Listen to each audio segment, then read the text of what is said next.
This video is just to demonstrate a different way of achieving the accordion component in Axure. I'm currently watching the Axure tutorials from VAexperience, and having watched his tutorial on the accordion, I tried a slightly different technique, and I found this method to be a little bit smoother and a little bit more enjoyable. So the accordion at the top is the one I made first following that tutorial, and it uses hotspots to animate between two states of a dynamic panel, and the three underneath use a different method. They use a hotspot to animate the change in height of the rectangle in the background and to show hide the text with a slide down transition. So I'll show you in Axure. If we look at the dynamic panel I created, it contains a rectangle, a text block, and two hotspots. This is the hidden text box here. Let's undo.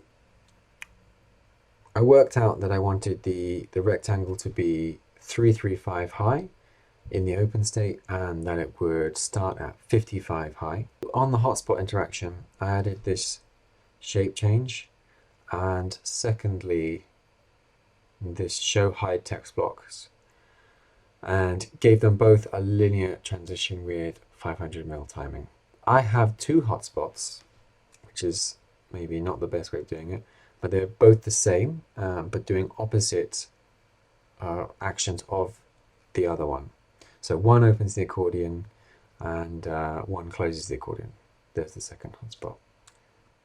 For them to work together, the last action on the hotspot, or the next action, is to bring the other hotspot to the front. So each time you click one, it brings the other one to the front so you can close it, and then you click on that and it will bring the one to open it, etc. I could have used a variable and an if statement, but in hindsight a variable probably would have been cleaner, because each time I wish to change the hotspot at the back, I basically have to rearrange all the boxes and disassemble the dynamic panel to make changes. I should note at this point that this setup didn't work by itself. I had to hack it a bit and add another set of dynamic panels that function in the same way as the first tutorial showed us. I don't know why this was required, and I don't know why the method I've shown doesn't work by itself. I'm a newbie, and that's why I'm doing these tutorials.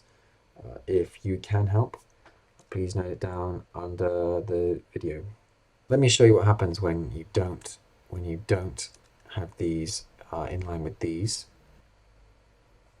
So essentially, if you don't have them, they still work, but they don't do the special treatment. So what I did to try and fix this, and it was a bit hacky, was to add these dynamic components that worked by changing from state to state using the slide down transition, as shown in VA's original tutorial. And then I added the instructions to change these panels on the hotspots in here. So the last instruction on the hotspot in there is to target what I've called the companion and change it from state to the next state, and I've enabled the push-pull widgets here. But you'll notice that if I have done so exactly the same here, but it doesn't work. I don't know why.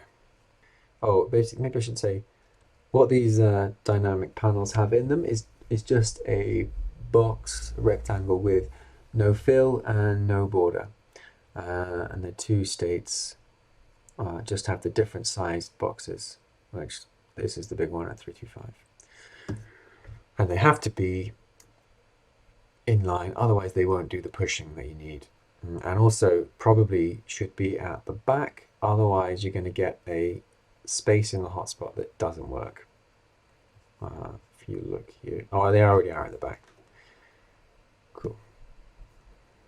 Like I say, don't know why it needs that to be done. Maybe there's a better way. If you think you've got an idea, please let us know. Thanks very much.